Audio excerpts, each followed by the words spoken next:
Kids are paid. Yeah. Okay, all right, good. Oh, sorry. A lot of mics here. I feel like I'm in a press conference. It's like, take one, please. I don't need all, we don't need all the mics. Okay. We are on, we are live. Okay, great. Thank you. So, welcome to the building committee portion of our evening. We had some great subcommittee meetings. We'll have a report out here shortly. Tonight's building committee meeting, we're going to go over the subcommittee updates. We're going to go over the DOE, the July DOE meeting that we had. We'll go over how we're going to approach programming and design in the building. We're going to give you an overview of Farmington High School, which is a high school that Mark and I went and visited out in Utah. We were part of a safety and security symposium. We spoke at the symposium as well as toward the high school, so some great images of that, as well as some takeaways from our time there, and then look at schedule. So for anyone who hasn't seen this, these are the renderings that were done just prior to the referendum. And so subcommittees, if we could just have the chair or the fill-in chair, if you will, give a quick overview of the outcome of their subcommittee meeting, starting with athletics and site. Sure. We identified some people that we certainly wanted. Some of them are already part of the committee and unfortunately weren't here due to being on vacation, but started to look at some other people to join into the conversation. Grandstand members, some folks from the rec department, as well as some other staff members, like our phys ed department chair, another one of the coaches, people who have a lot of ability to have some insight as to some of the layout outside of the building as well as inside for some of those pieces. And then we really started to develop some questions that we'll bring forth to Harriman to be able to have so that we can go a little deeper into the conversation. Mostly it really came down to having some very specific scaled renderings of the site so that we can really start playing with, is this positioned correctly? Does this make sense for the javelin? Does this make sense for visiting seating? Those kinds of things. Where would the fencing be placed? So, good, healthy conversations once we can get people around it and we have a stronger sense of more specifically where they go beyond the concept and start getting down into the weeds of where they are positioned. And Frank has been able to do that before, but it's hard for the five of us to sit there and use our concept renderings. Like if we could have a bigger scale, because then that helps us with our conversation as far as seating. And just where things get positioned. And I think some of these people can really contribute to the conversation of having some insights, particularly around the track and field sort of pieces, and then some storage components. And we really certainly need people to be able to share with us like what would be in concessions inside the building and what would be outside of the building, because I think there's some code components that play into that. Like, is there going to be a fryolator, and what does that look like? Exactly. So all those equipment needs. Concession area inside. Exactly. Right, what is the? So we have a nice list of questions, so I'll print, type those up and then get them to you, Lisa, and between you and Mark and Frank being able to support us in that next conversation, and we can bring some of those other members that we started to identify that could give some insights from our side. Excellent, excellent. And we'll bring full-size prints next time so that you don't have to squint at the 8x11. And does somebody go over like fire codes? Because I'm thinking there must be certain rules on what can be inside. Yeah, we do a complete code analysis of everything. Yeah, so the code, can they have a fryolator inside? I know they haven't before, but they may throw that out there. Yep. What can be inside in that certain size space? Correct, and so we'll look at that, and if, I don't think it's gonna get too big, but depending on the size and having storage adjacent, Right. what type of separations do we need and things like that. Another concern that we had also dealt with storage facility outside for the track, the hurdles and all the other equipment that's going to be needed there for that. Well, and that's for all of the venues that are outside would need some level of storage. So we need a high rise. That would help. All right, thank you. Performing arts? Awesome. So we, Bill and I were kind of chatting. We've really done a lot of tours. We've got lots of pictures. So kind of one of our first steps is start pulling out the pictures like, okay, what do we like in all the different places we've been, and kind of what do we want to look at, kind of some of the downstream effects then from that are starting to get the community input, kind of like I mentioned earlier. We've got now definitive, like, this is what we're going to be working with, and then reaching out to the different community partners to say, if you were designing a facility for your group, how would you want it to look? And we'll take all those kind of little things and bring it all in together to then, design our spaces. And that's from, the supporting spaces surrounding the actual stage, the supporting structures around the stage, and then the seating, some of those kind of things. So starting to reach out to really those community partners, and that's going to be what we're going to spend the August and September meetings doing. Starting that conversation between now and August, continuing that conversation after August, and then by September, really kind of bringing the partners together to look at everything as one.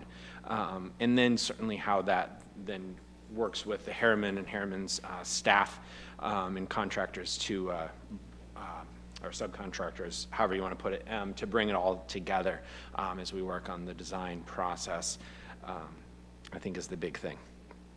And then also kind of the community use and partnership, kind of, I think our piece and certainly the athletics piece, kind of looking at some of those community use things that we're doing, then how do we hand that off? And also certainly stay involved, of course, to that next community use and partnership conversation will be the next kind of, how do we hand that off once our design process is done?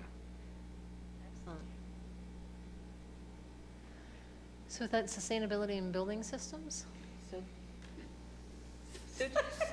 I like that, Bonnie. No, Sue was our note taker. Tom, Well, Tom's going to be the chair. We just appointed him, he's not here. That's what happens, right? Yeah, we definitely talked about having, the window where everybody could see the components on how the school works. We talked about an energy dashboard, and we talked about getting Brandy to get a student either from the middle school or the high school, so we could get a lot of input from what they'd like. And a couple of the names, we know you have like the numbers and stuff of guys that were here before, so we can get some more input from the two Dennises. And that was pretty much it. I mean, we talked about, exterior, is it gonna be brick, but that's all. Lisa will come to us when, we're just curious, when we get to pick out stuff. Yep, yeah, that would be topic 3. So, I mean, from the renderings, the red on the renderings is brick. We talked a little bit Yeah. about, there's a great local brick provider here that we'll be utilizing. We utilize them on every project that we do. So it's great that we have that resource locally. It's part of the sustainable story. Yeah, Jeff talked about if we could use some of the bricks from the high school to do maybe even some of the plantings or something outside once, because it won't be torn down until after we're. Right. But it would be nice if we could use some of it. But some of it we'll just have to wait and see.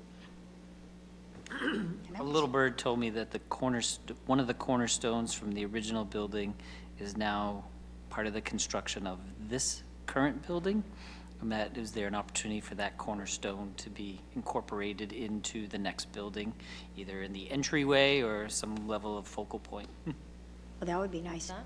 And we talked about where we'd like the statue. Bonnie would really like it inside, but sure, she's not the only one. Maybe it would be safer inside. We wouldn't have to worry about people painting it but it's just stuff to figure out which way.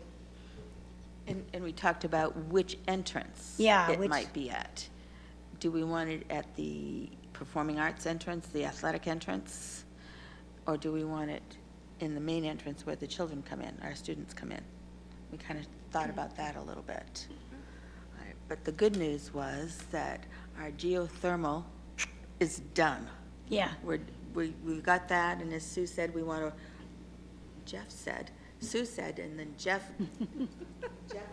clarified. He's like, Jeff said? I was thinking a window Yeah. And Jeff said, oh, no, I'm thinking a wall. Yeah. And it's like, okay, that's Yeah. cool. I think it would be really interesting if they can see how it Often Jeff gets to works. celebrate his work. I don't blame him. And I think the chair would like that, the Well, chair of our For committee. them to understand how geothermal works. Absolutely. And so forth. You have a glass wall that looks into the space, and it'll be labeled, identified, so that people, as they're just walking down the hallway, can look and see it. Like to get some input from the teachers, Yeah. perhaps more than one, just to see how they would like to use the building as a teaching tool, and kind of incorporate that into Yeah. what we lay out for systems and exposure, and what they want to have access to. We talked about what kind of finishes we might want to start thinking about on the Right. inside on it too. Do we want brick? Do we want polished stone? Or what do we want inside? Wood on it? So we're not in the whole area, but Right. in areas that are public areas that it's going to go, oh, wow. Like we've all been to the schools and we went, ah, geez, this is really nice. Because it caught our attention as we walked in. So we started talking about that stuff. Great. All right. Community use and partnership? Did anybody meet on that? We did. Awesome. Adam? See? It does work. He took notes, the board. I took some notes, so Katie and I brainstormed a little bit about, and Pat, yes, thank you. Pat was a free agent, and she joined us for our discussion. So we talked about, who would make sense to be on this. We talked about having one of the assistant principals from the high school would be very important. Obviously, having city representatives, we said maybe Holly Lasagna would be a good one to be part of it, as well as maybe someone from the rec department, and inviting Rob Callahan, the director of the LRTC, to be on the group. But we also wondered, where in the process does it make sense to get into the weeds on all this? Are we a little too early? We weren't quite sure exactly what the thoughts were on where does it make sense to really bring this in and get into the nuts and bolts of who's going to use it, how are they going to use it, what hours will it be open, things like that. The most important part is around the hours of use. That's where it will impact the design of the building. So the hours of use. Hours of use, what areas are open at different hours. We'll weigh into how you secure the building off at those times and Okay. So access Bill to Graham that. might be a good one for adult ed. Yeah, Yeah, that's that's good. what I was just gonna ask if, Same thing. But also, it also helps on a mechanical standpoint too, what areas of the building are used when and for how long, and designing all those systems. Okay. You can add it. Adam, are we going to have a daycare? A nursery school? That's what Rob Callahan The can talk about. CTE, Is that CTE? Okay. Yeah. Because that's another entrance too.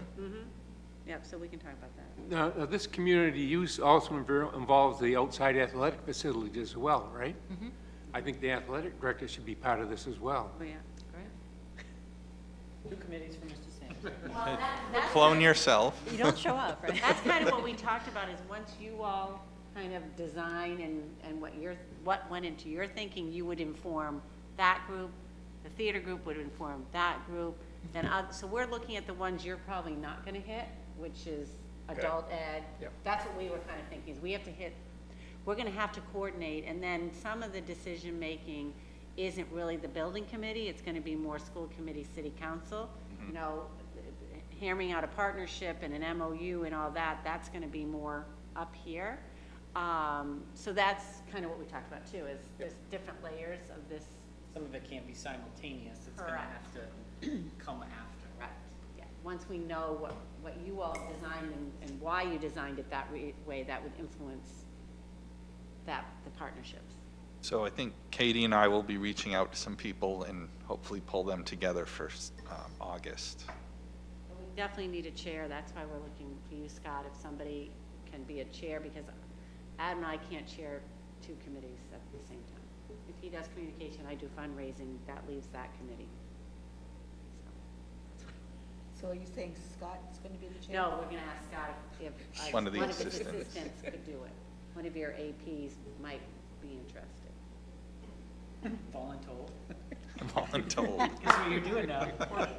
Or perhaps Holly, Highly encouraged. or Yeah. somebody from this, Yeah. he should be, right. Or co with Holly. I mean, and it may be that they don't, we'll run the next one. We'll delegate it to someone who, well, we'll figure it out.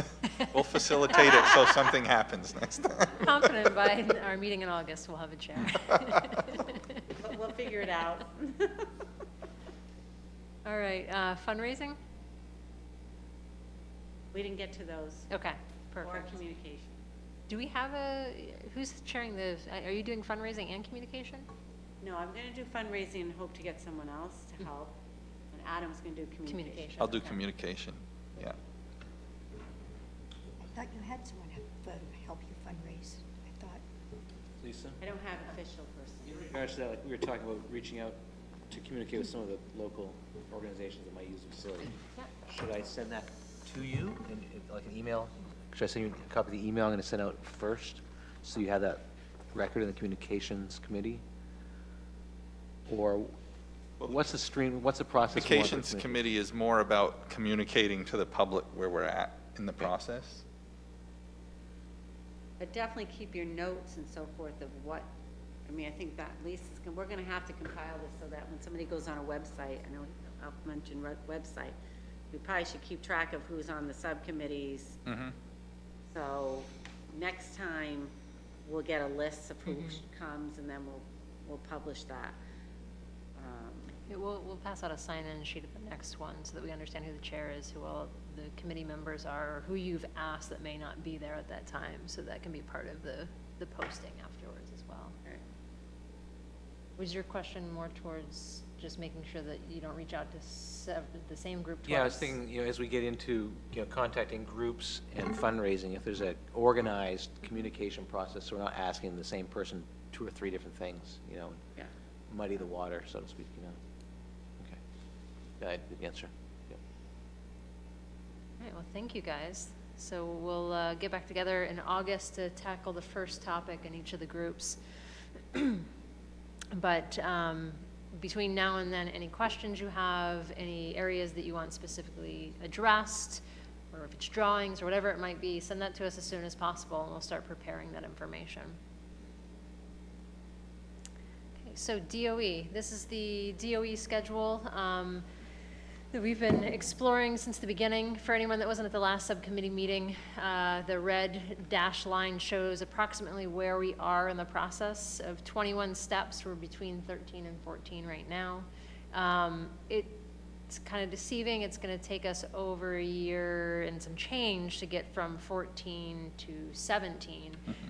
So there's a lot of time between now and when we get state board approval. State board approval will probably be next, not this coming October, but the following October. So after that, we will then have final reviews, so why it's out to bid, and we understand exactly how much it's going to cost. Then we have our final review of the budget with DOE, and then we start breaking ground. So we met with the DOE on the 15th, I believe it was. So the areas that we focused on, they talked about their involvement in the process, and so we have one meeting scheduled between now and the end of DD with them, but they've asked to be kept in the loop of meeting minutes and understanding decisions that are being made. They really want to continue to be an involved partner every step of the way. It also helps continue to move the process, keep the process as efficient as possible. We don't want to get to a point where it's something they don't agree with and have to redo things. And then they also asked, we have a bunch of different areas where we have local contributions, and so they want to make sure that we're tracking those dollars separately in the cost. We talked a lot about CTE equipment. There's a few programs that will be relocating from LRTC, so the equipment will come with it. You guys have done a great job of any program that is going out of business or ending or anything like that, especially the nursing program, I think was from Purdue. You guys were able to get all of the equipment from that program. So the Auburn School Department is doing a great job of looking for any equipment that they can reuse. In regards to purchasing equipment, the overall project has an equipment budget, but that is for the entire building. That's not just CTE, it's for the entire building. So we'll be working closely with Rob Callahan to understand exactly what the equipment is that he needs in each of these programs, what he might be able to get reimbursed through the CTE program itself, so that we don't have to use any of the building equipment funds for that. So there'll be a lot of conversations with Rob, and we'll have to get in touch with him pretty soon. He's one of the first individuals that we can get a lot of programming done before the teachers come back. So we'll get that kicked off here pretty soon. There's a 9-month rule that we're gonna have to get a waiver for, and so what it is usually projects aren't as big as ours. There's not a high school that's designed and built every day. DOE has from the time of referendum to the time of final or state board approval, it has to happen within 9 months. Well, we just, based on the size of the project, it's not feasible. It's not a big deal. We'll work with them to get a waiver for that. And then we started to map out the state board meetings that we're going to target. So ours will be in October of 2020. There's 2 state board. There's sort of a subcommittee or a pre-approval to the state board, and then there's the state board meeting. And those are the target dates right now. We don't want to go any later than that. And as we discussed, there's a couple of laws that have passed in regards to you need an on-site energy consultant on your project during construction if it started after January 1, 2020. Well, that's an expense that was not accounted for because the law hadn't passed yet. So they're encouraging us to make sure that we break ground before then so that that law doesn't apply to us. There's another law too that has to do with union wages. So we're trying to make sure that we have the timing of everything so that we can make sure that we can stick to the budget that we identified for this project. Groundbreaking, we talked about. Next meeting with DOE will be October 21st. And so this is the milestone chart that we had shown in the subcommittee meetings, but it's showing from June to December, and the big areas of focus: programming, site surveys and test wells, and system design are the ones that are really getting out of the gate first. Programming more so than anything. We will see here in a minute how we've started to really break down the building and how we're going to approach this. And then surveys, we've reached out to geotechnical engineers, as well as getting site topography or topographic surveys. Jeff is looking at the location for the test well for the geothermal and trying to get that incorporated as soon as possible.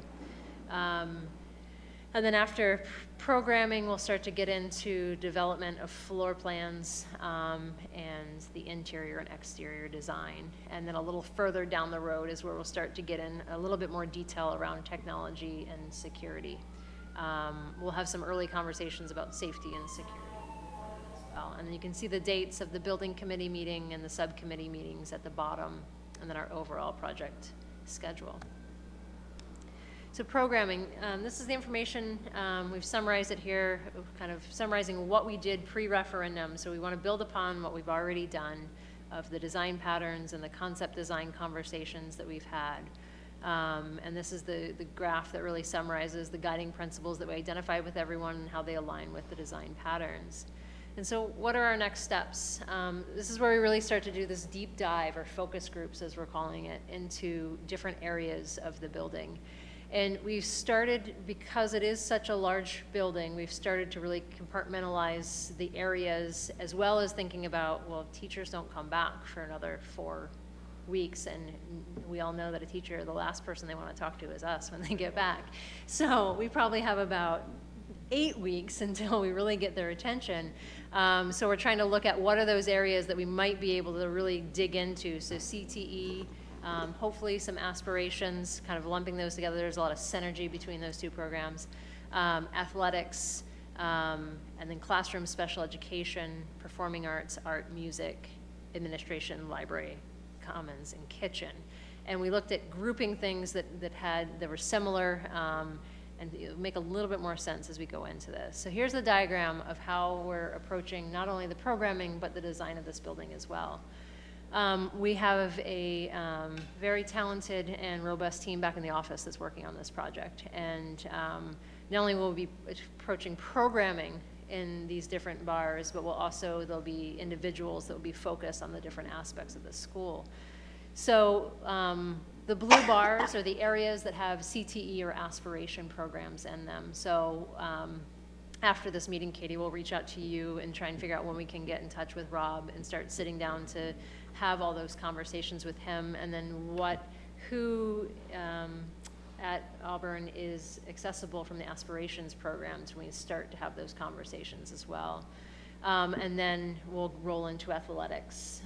So if you know of any directors or teachers that are around that we might be able to start conversations with, let us know. And then the series of orange colors that we have, they won't necessarily happen in this order, but 3A, 3B, and 3C start to, 3A is the classroom and SPED areas, and then 3B is admin, library, kitchen, and then 3C is performing arts, art, and music. And so this just kind of walks you through what those different spaces are. I know it's really small and somewhat hard to see, but we'll have somebody, in addition to Mark and myself, somebody in our office focused on helping program and design the CTE and aspiration spaces, and then move into the athletics. And then a team focused on classrooms, admin, library, commons, and kitchen, and then performing arts, art, and music. And so what we would like to do, Scott in particular, is understand what is a staff meeting right after the start of school that we can be a part of and provide a presentation to the staff and get them up to speed on where we're at in the project, what the design is, where we've incorporated their feedback thus far, and then what are the next steps. And the next steps would be providing detailed surveys to all of the staff and teachers to get more detailed information on their spaces. And then, like we did the last time, after we have the survey information, we go into a storefront. And so we sit in the school for, last time it was 2 days, it may be a couple more now that we're getting into a little bit more finite detail. But sit there and meet with different groups. And we'd like to try, and I know it's tough with schedules, to try and create focus groups when we do it this time, so that the individuals that are there have a shared interest or program, so we can really get into the detail of what is needed. And so that's the different focus groups that you can see up on the screen. Similar to the building diagram, the only other ones that we've started to add are building and grounds, and safety and security. Actually, I think I'm going to take Holly's place tonight. She's always very concerned about the community. Mm-hmm. Do we need a focus group from the community on this? We can talk about it at the partnership. Okay. Just, No, that's good. And so the other next step is probably one of the most important, the student engagement. And so we definitely want to start to involve the students more. There was some talk about, is there an interest to have them at subcommittees? And so if there are students that people know of that want to be involved in those, great, start to invite them as well. The way we were starting to think about this was we want to meet with the leadership group. I know there's a leadership group, Sean, and I can't remember the other teacher that head up the leadership group. But we would like to meet with them and have them help us design their involvement. We all know, especially at the high school level, the best way to get the most engaging and most engagement is really to have them help us. And so some of the thoughts we had was, we've seen some success with designing games to understand sort of how they experience the school and sort of walk us through a day in the life of a high schooler, or is it a day in the life video? And we have different students with different interests kind of take us through how they experience the current EL and where they socialize and where they hang out and sort of the teachers they interact with and what it's like from their perspective. So those are some thoughts. So we'll want to figure out a time, Scott, with you and Sean and the leadership group that would make sense shortly after school starts to start to kick that off. And so the other item that we wanted to discuss was Mark and I just gave a presentation at A4LE, which is Association for Learning Environments, symposium on safety and security. And our specific topic was on the tensions between, it was an elementary school, this example of a neighborhood school and safety and security and designing for 21st century schools. But we wanted to share what we took away from the conference, and so there was a lot of experts at the conference. There's several guidelines and checklists, but what we learned, there's past guidelines as one example, but the approach to safety and security is pretty universal. There's a layered approach starting out at the district level, coming into the community level, coming into the site, coming into the building, coming into the classroom. And so there's different checklists which we can work with the district to identify what those are, but I also know you guys have a consultant that you work with, and I think Adam and I just set up a time to start to meet with them. Went over some lessons from the event at Parkland. The big takeaway there is lines of sight from the classroom door. The individual never entered any classrooms. The doors were open because they didn't have locks except for the outside of the door. And so what we've started to do in all of our designs is understand the sight lines. So when you stand at the door, where can't you see in the classroom? And we'll actually change the color of the floor so it's clear to the student and the staff where they're out of the line of sight. TSI analysis, there's a company that came in and toured the school that we were in. So this conference occurred at a high school in Utah called Farmington High School. It's a 405,000 square foot school. So if we thought EL was big, this was a very big school. They had a 1,200 seat theater though, which was really interesting to explore.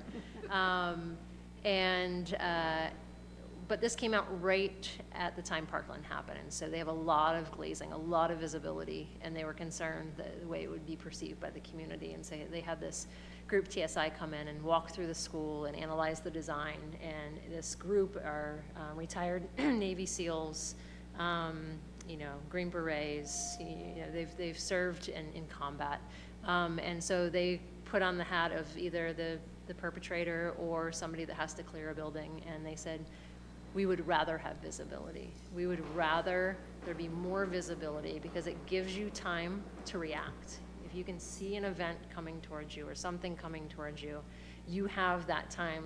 And I don't know what the policy and procedure here is in Auburn, but we hear a lot, run, fight, hide. And at the high school level, they're starting to try and get students to understand that they can make the decision in that moment as to which one to do. And so the more time they have to react, the better. So that was an interesting takeaway. And then a woman who was an assistant superintendent developed a passion for safety and security and went back and did her doctorate on it. And she did a very interesting exercise with everyone, and it's a lot about safety is about perception.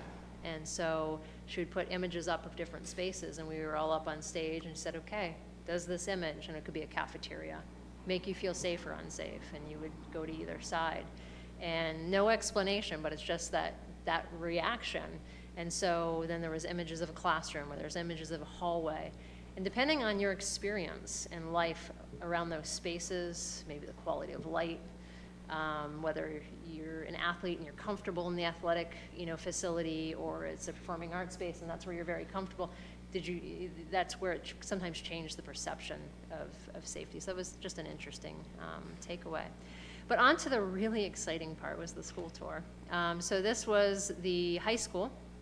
The tan T, or hammerhead, if you will, is the floor plan, or the building itself, and then the complement of athletic fields around it. The front entrance is right at the bottom left, right below the words, right where you see where it says new high school. And the way that this was set up is the bar at the bottom are their classroom bars, and then the athletics and performing arts are in the back. And so they had the main entrance, and then they had a public entrance around back. And the way they set this school up, this is the best we could do for a floor plan, was in suites. And so they have essentially a double-loaded corridor of suites. And so the orange, blue, yellow, and green that you see in the far right bar are suites of classrooms. And so there's 2 doors that you walk into, and then there's a complement of 6 classrooms around a shared community space. So it was definitely a different approach to laying out the school. From a safety and security standpoint, what they liked from it, as soon as you were in the suite, the whole suite locked down.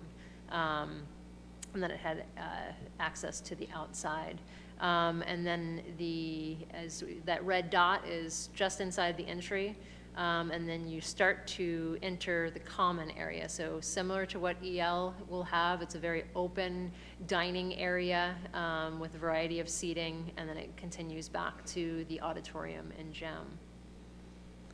Just inspirational photos for some of their finishes and designs, but this was the school, so very clear entry. So the yellow is the library, and the entry is below it. But just a nice, clean, welcoming sort of color palette, nice hardwood floors, lots of great daylight. It was right up against the mountains, so there was great views outside. This is the theater. For a 1,200-seat theater, it did not feel that big. It was very wide, wider than we normally see. The nice thing, too, is the seats. What they did is they took different tones of blue, and they peppered them throughout, and it gave it a nice depth to all the seats, because a lot of times you look out in auditoriums, it's one color, and it's a lot of that color. And so it was a nice way to just add some design elements to the theater itself. And these are sort of their 21st century spaces. So the upper left is in the hallway, a pull-out space in the hallway, sort of similar to what we would have at EL. And then the community common spaces right next to the classrooms, and then a small conference room that they could pull out to as well. So they, again, very, very simple color palette, but they used it a lot for wayfinding. So on one side of the building, all of the suites had a yellow soffit that identified the entrance to the suite, and then you saw it on the floor.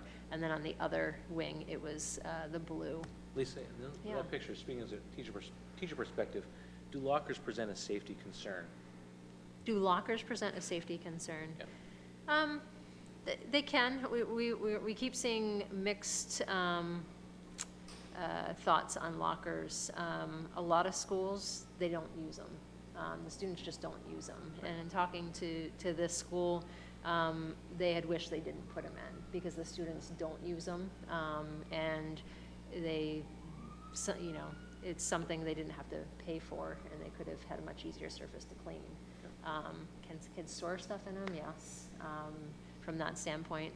But it really comes down to a use and whether students do or do not use them. How many We're finding did- more and more they don't. Yeah. How many did this school have? How many I think they had lockers for about half their population. Okay, because it looks like in that bottom picture that's, Quite a few. Yeah, they're stacked lockers, and not all throughout the hall, but in a good portion of it.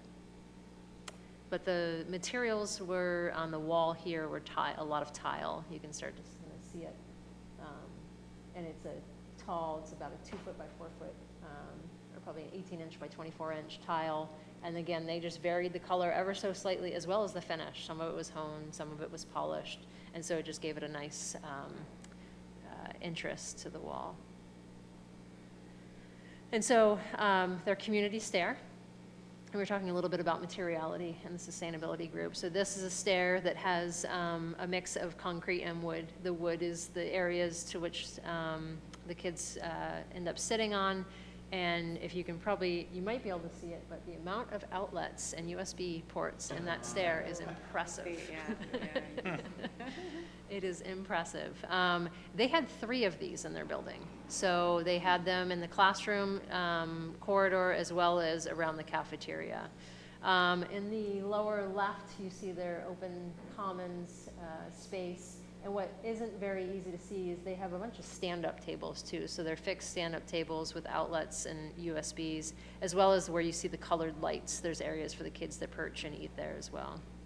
How many students? 2,400. Wow. I think they have 22 right now, but it's designed for 24. It didn't feel that big. I know it's crazy to say that for 405,000 square feet, but it really didn't, because of, I think, that double-loaded suite, you didn't really feel the number of classrooms because it was so wide. And how did they do their restrooms and stuff? Did they? In the middle, so if I go back to that diagram. So in the middle, right here, are their restrooms. So they have, you come in, there's a stair, a stair, a stair. Those are the 3 community stairs. There's a common area for soft seating and things for kids to congregate, a conference area, and then restrooms. Are they male, female restrooms or unisex? They both. So what was interesting is we had what we call gained restrooms, so female, male, and then along this wall, so there's actually a corridor that went between it. Along this wall are all the individual use stalls.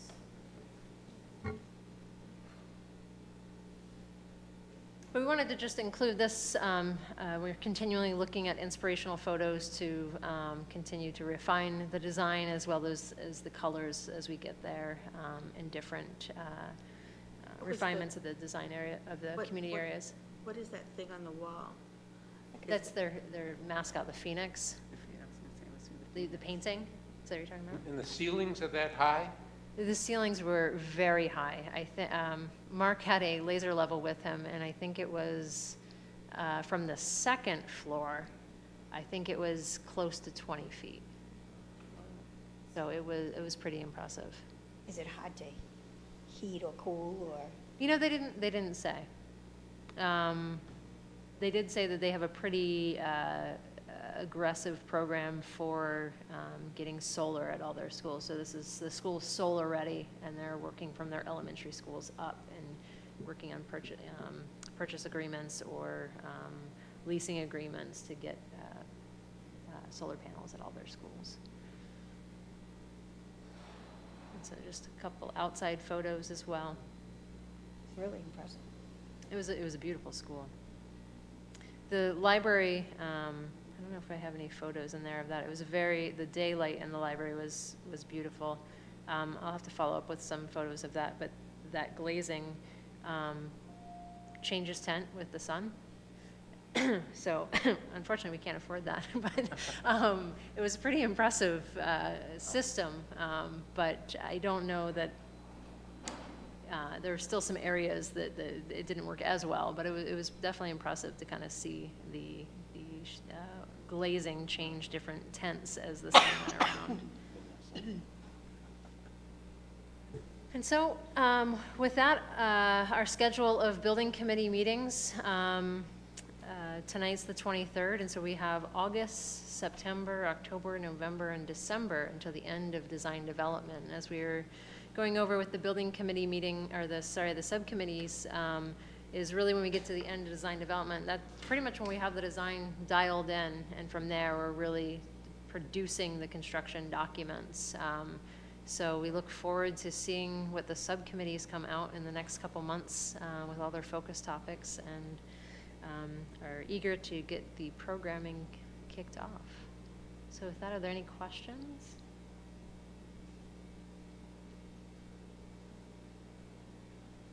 All right. Thank you. Thank you. Thank you. Okay, we'll send out notes. Notes and stuff need to be sent to you with Yep, questions. absolutely. And we'll send the PowerPoint and notes from tonight to you as well.